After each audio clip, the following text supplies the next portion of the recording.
anger and then just straight kill them apart. Everything is either prey or something that can be used to mate with to create more of itself. Again, testosterone affects both of these, making males more aggressive and increasing desire to mate. Basically, I believe the feaster is hopped up on Roan like you wouldn't believe. But back to the mating. These creatures almost have like a skeleton key of producing young. The typical line for any species on this planet is that you have to mate with your own species. Now, there are some species that are close enough to one another that they can still mate, like sapiens and Neanderthalensis, for instance. While technically two different species, they were close enough to be able to produce viable offspring that could also go on to reproduce. However, there are instances where offspring is not viable, like mating a lion and a tiger to create a liger, which is larger than both parents, but sterile. Well, the males are. Sometimes the females are able to produce young, but sometimes not. But if you tried to mate like a human with a lion, A, you would die almost immediately, and B, it doesn't produce young. So there's actually a story of a guy that was held captive by a female cougar in her cave. He had to hook up with the cougar, and this is actually like an absolute real story. And not even like the fun cougars who you want to be held captive by, like the ones that you meet outside bars. This was the one you meet out in the woods. Anyhow, so there are really no chimeras running around. With a feaster, however, it produces young that appears to be able to reproduce almost immediately, and on top of that, it can have its young go out and produce more young. This may be because it doesn't really so much need the other animal to reproduce per se, but instead can reproduce asexually by mixing potentially two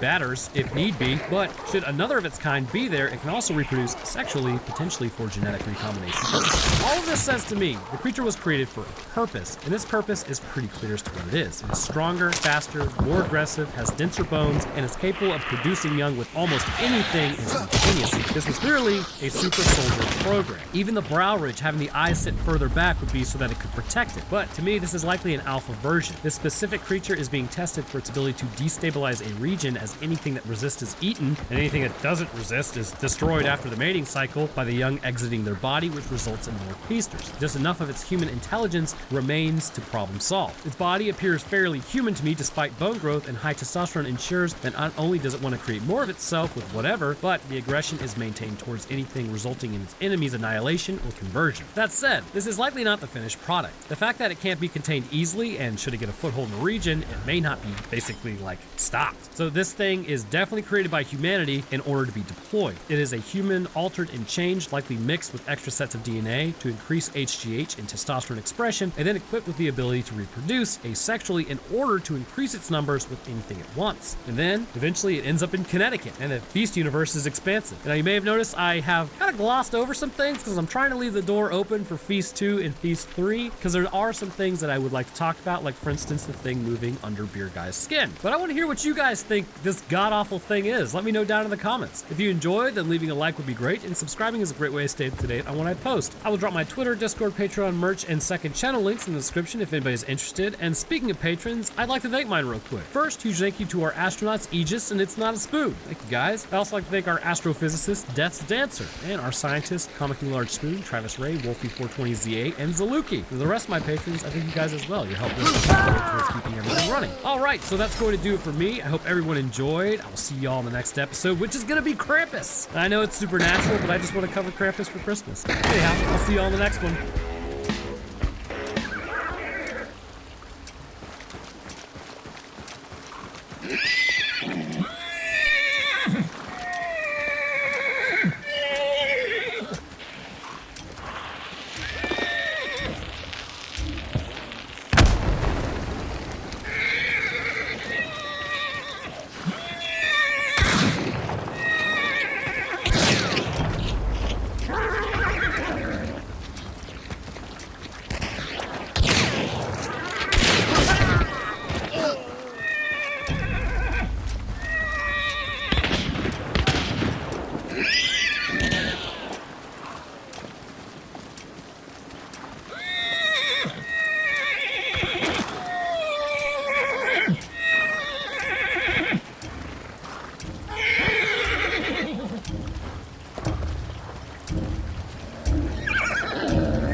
Son of a bitch. Did you get more? Oh, that was the oh my god, hold on.